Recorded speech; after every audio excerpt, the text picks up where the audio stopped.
Ara ayana Dabra Tabori. Dabra Tabori ni. Mikaela. Ayana buhe. Ayana buhe bagatti singe undi keessanii. Kaza mana galee keetama ko sokkonsne. Sinagas sina.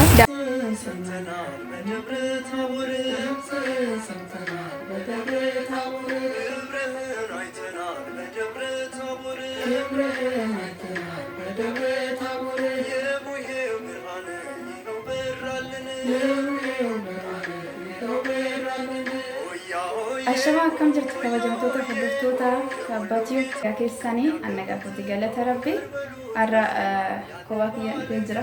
Wanti namarratti hin argamne namarratti hin argamtu.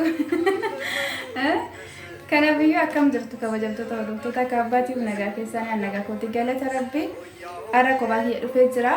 Kanaafuu taadamna ishee jechuun tajaajilu isa garadhuma walitti deebina jechuudha.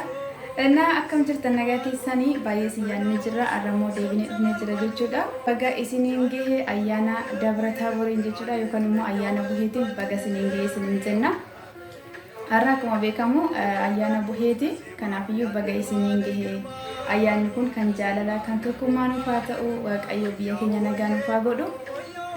Hundi keenya bakka jirutti kadhannaadhaan Waaqayyo kadhachuudhaan biyya keenya yaadachuu qabna maaliif dhugaa dubbachuu wanti biyya keenya keessatti ta'aa jiru waan baay'ee ulfaachaa jiru.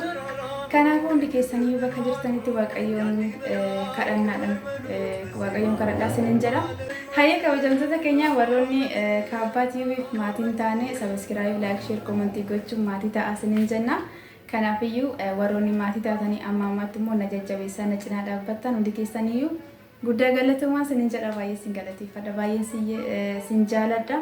Kanaafiyyuu arrammoo ayyaana buheeti akkuma beekamu ayyaana buhii kanaamne maal qopheeffannee maal hojjenne kan jedhu kan waliin ilaallu ta'a jechuudha. Kanaafiyyuu isaan dura omtu na bira qirsin hin jenne wanti qirsin jedhen jiru hin jira jedhee yaada maaliif kophaa kiyya akkatti dhufee hin beeku.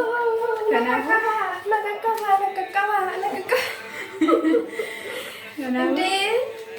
Kino seni video jira kersin jadi asuma tahu gitu dia mina. Naga singga kecil itu entah aku. Kau baga singge. Amin bagawan mangi. Aku sebagai dis. Kabaran nasi gaya berat pun sehat. Amin amin. Asha mahar kapuni dawa tuta kabatu cerita naga kisani itu cerita naga kemana? Okatte sinoftu sani di deh ya no. Enak kesani. Baga geessanii ayyaana Dabra Taaboriin bagattiin sin gahe kan baranaan sin gahe bara dhufanii sin agarbuun sin jedha.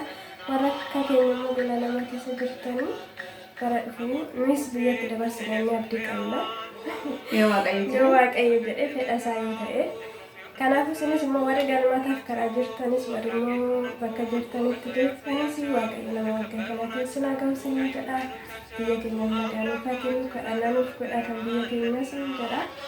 Akkasanii warri Kaabbaa maatii hin taane maatii ta'aafi warri maatii turtan immoo galatoomaa akkasumas immoo jajjabeessuun keessan biraan hafiin jajjabeessaa isin jedha. Ayyee kabajamtoota keenya kinoo taadaluu dhuftee jirti nuti akkanatti bareena.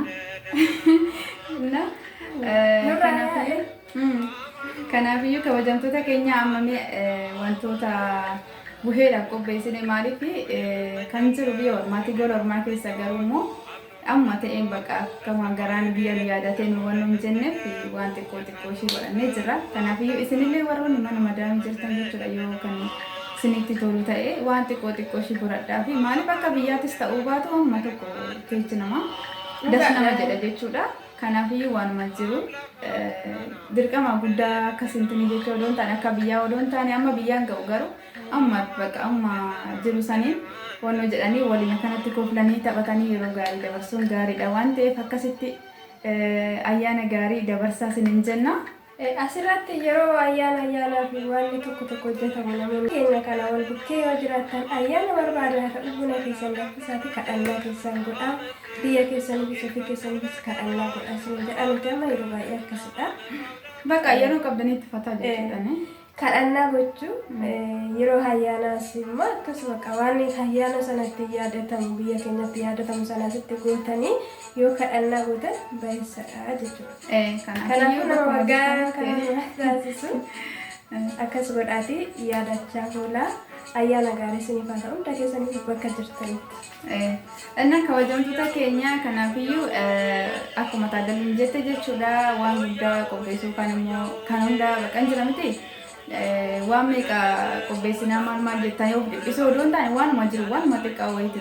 Mukaan waan biraa dhisi shaayii fi daabboo tokko yoo hojjette inni iyyuu bakka dasseedha maaliif nama waliin jirtu san yoo kophaas jiraattu immoo bakka isuma isaaniitti ni jette waaqayyo kadhatte akkasitti guyyaa san dabarsu jechuudha malee gaddaan yookaan immoo sitti dhaga'amee akkasitti yoo dhiphinaan dabarsite gaarii miti isumaan ta'eef kanaafuu dhaamsuma kana isin dabarsuuf jenna kan hundi keenya garuu maatii yaadatamu amma keenya yaadni sun akkas ture biyyatti akkanatti kabasan akkas jedhame yaadachuun maaliif arginu jira garuu immoo akkas nama taatanii yeroo jirtanitti iddoo sanatti isin eeyyamamuu hojjetu immoo ta'ate immoo yaadattanii samii keessaa firii dhabeessanii jechuudha. Kanaaf laayikii gochuun dagatina yeroo baay'ee laayikiin dagatama. Kanaafuu wantoota hin kaffalamu waan ta'eef itti bu'a harka lamaan isaa iskiraayib godha. Jajjabeessa mucatti kanas jajjabeessa anaanis na jajjabeessa. Nu jajjabeessa. Jechi nuu jedhamtu tun asirratti barreeffamuu qabdi jechuudha. Kaameeraa irratti yaadatamu. Anaanis na jajjabeessa jechi chaanaala fuulduraatiif sila qophaa ta'ee kan jedhee garuu nu jajjabeessa akkam goskaashis. Walumaa guddachuu barbaanna walumaan jalqabne waan ta'eef nu jajjabeessa. Waliin jaalala fira keenya.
ሃሌ ሃሌ በሉ ክርስቲያኖች በሙሉ ሃሌ ሃሌ በሉ ክርስቲያኖች በሙሉ ቡሄ ቡሄ በሉ ሰዎች እልል በሉ ቡሄ ቡሄ በሉ ሰዎች እልል በሉ ቃል በቃል ሙሴ ያነጋግረው የእግዚአብሔርን መልክ ፊቱን አየ በደብረ ናባ እልፈቱ ቢሆን በደብረ ታቦር የጀርባው ሃሌ ሃሌ በሉ ክርስቲያኖች በሙሉ ሃሌ ሃሌ በሉ ክርስቲያኖች በሙሉ ቡሄ ቡሄ በሉ ሰዎች እልል በሉ